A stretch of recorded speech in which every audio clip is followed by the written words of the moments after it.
궁금한 뒷이야기를 들어보면서 물음표가 느낌표로 바뀌는 뉴스의 재구성 뉴스야 시간입니다. 토요일은 정치부 류병수 기자와 함께합니다.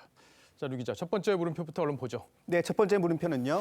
박형철 있는 대로 진술해라 왜입니다. 예, 박형철 청와대 반부패 비서관 이야기군요. 그동안 이제 검찰 수사에서 박 비서관이 이제 숨김없이 진술하고 있다 이런 얘기들은 알려졌단 말이에요.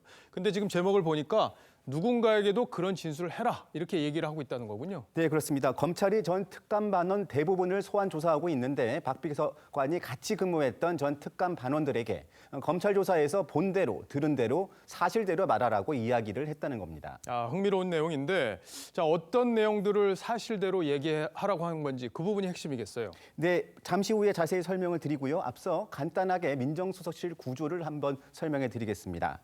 조국 당시 민정수석 아래에는 민정비서관실과 반부패 비서관실이 있는데 지금 말하는 특감 반원들은 반부패 비서관 아래 일하는 9명의 특감 반원을 말합니다. 예. 해당 인원들은 박 비서관의 검찰 조사를 전후해서 각각 조사를 받았습니다. 이들은 검찰에서 유재수 감찰 무마 직후에 공직기강 비서관실에서 특감 반원들의 PC와 자료 일체를 가져갔는데 자료에는 유재수 비위 관련 감찰 결과와 여권 핵심 인사들과의 인사 개입 정황이 있었다고 진술했습니다. 그랬군요.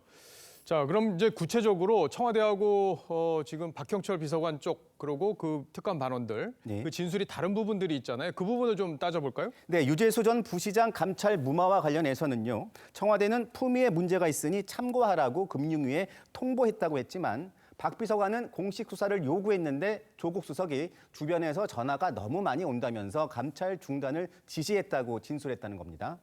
또 청와대의 울산시장 선거 개입 의혹 사건에 대해서는요. 청와대는 여러 문건과 같이 첩보 형태로 이첩했다고 했지만 박 비서관은 김기현 관련 문건만 보고서 형태로 백원우 당시 민정비서관에게 직접 건네받았다고 진술했다고 합니다. 이런 얘기들을 들어보면은 박 비서관의 얘기는 청와대에 상당히 좀 불리한 그런 내용들이에요. 그러면 왜 이런 진술을 하고 있는 건지 이 부분도 짚어봐야겠어요. 네, 우선 검사 출신인 박 비서관이요. 두 번의 검찰 참고인 조사에서 검찰이 쥔 패를 받기 때문입니다. 한 특감 반원에 따르면 박 비서관이 검찰 조사 뒤에 검찰이 많은 것을 알고 있었다고 말했다고 합니다.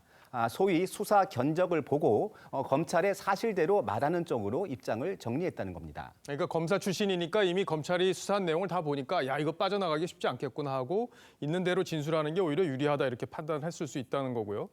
한 가지 더 짚어볼 게 이 박형철 비서관하고 윤석열 검찰총장하고는 뭐 형동생 하는 사이다 이런 건 많이 알려진 얘기잖아요. 네네. 그것도 영향을 미치고 있는 겁니까? 네, 두 사람은 2013년 국정원 댓글 수사팀에서 팀장과 부팀장으로 일하면서 각별한 관계입니다. 조국은 검사인 박형철을 반부패 비서관으로 데려온 사람입니다. 그런데 윤 총장과 조 전 장관은 청문회 전국부터 갈등 관계였고 박 비서관은 사이에 낀 상황이었습니다. 박형철과 조국 그리고 윤석열의 관계를 좀 잘 보여주는 영상이 있는데요. 한번 보시겠습니다.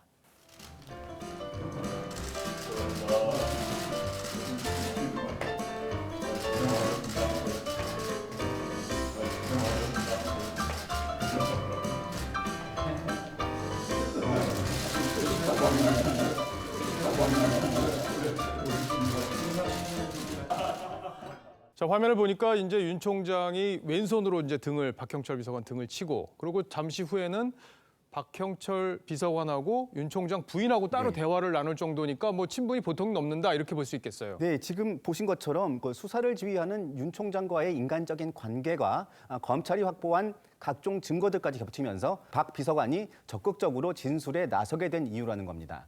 또 하나는 청와대 민정수석실의 특이한 구조입니다. 박형철 반부패 비서관은 검사 출신이고 친문이나 친노 인사가 아닙니다. 또 직제상 오로지 조국 당시 수석에게만 지시를 받는 구조인데요. 반면 백원우 당시 민정비서관은 조국 수석은 물론이고 윤건영 국정상황실장 등을 포함해서 청와대 안팎의 핵심 인사들과 거미줄처럼 얽혀 있습니다. 조국 지시만 받으면 되는 박 비서관의 입장에서는 자신이 한 일과 지시받은 일만 진술하면 되는 상황입니다. 그렇군요. 자, 그러니까 정리를 한번 해보면 검찰 출신인 박 비서관이 이번 수사에서 검찰의 수사 상황을 파악을 했고 그리고 윤석열 총장과의 관계도 감안했을 때 여러 가지를 볼 때 내가 총대를 맬 이유가 없다 이렇게 판단했다는 거로 볼 수 있겠네요. 네, 그렇습니다. 그래서 첫 번째 물음표는요. 예. 박형철 있는 대로 진술하라 외는 민정 게이트의 뇌관으로 하겠습니다. 예, 가장 그러니까 정치적 고려 없이 진술할 수 있는 사람인데 그 내용에 폭발력이 있기 때문에 저런 느낌표를 달았다 이렇게 해석을 할 수 있겠군요. 네. 알겠습니다. 자, 다음 물음표로 넘어가 볼까요? 네, 두 번째 물음표는요. 박 다음 주 재수감 되나입니다. 예, 박근혜 전 대통령의 재수감 문제 이게 저희가 계속 보도를 해드리고 있는데 다음 주에 재수감될 확률이 지금 높은 걸로 취재가 되고 있는 건가요? 네, 그렇습니다. 확정은 아닙니다만 가능성이 좀 큽니다.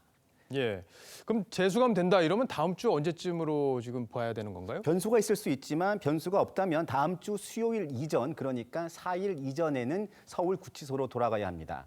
그리고 해당 사실을 박 전 대통령 측에도 전달했다고 합니다. 이유가 뭡니까? 원래는 좀 치료를 조금 더 해야 된다 이런 얘기들이 있었는데요.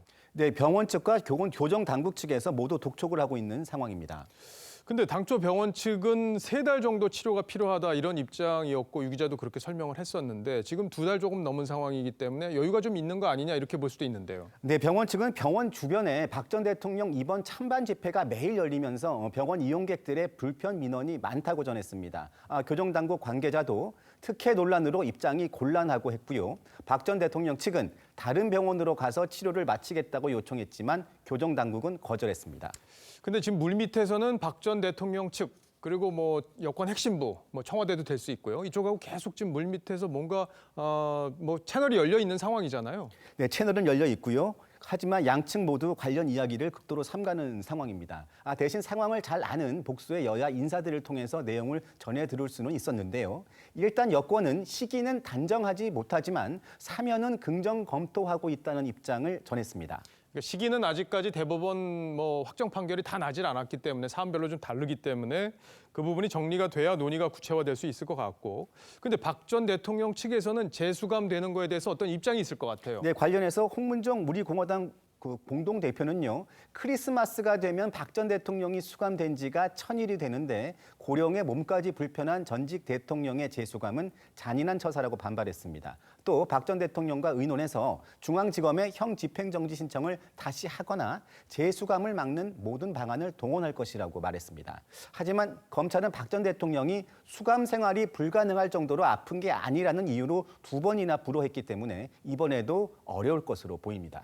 근데 뭐 재수감이 이번 주에 된다면 논란이 좀 될 것 같아요. 어떻게 보세요? 네, 그래서 청와대에서도 방법을 찾아보려는 기류가 있는데요. 그 부분이 막판 변수가 될 것으로 보입니다.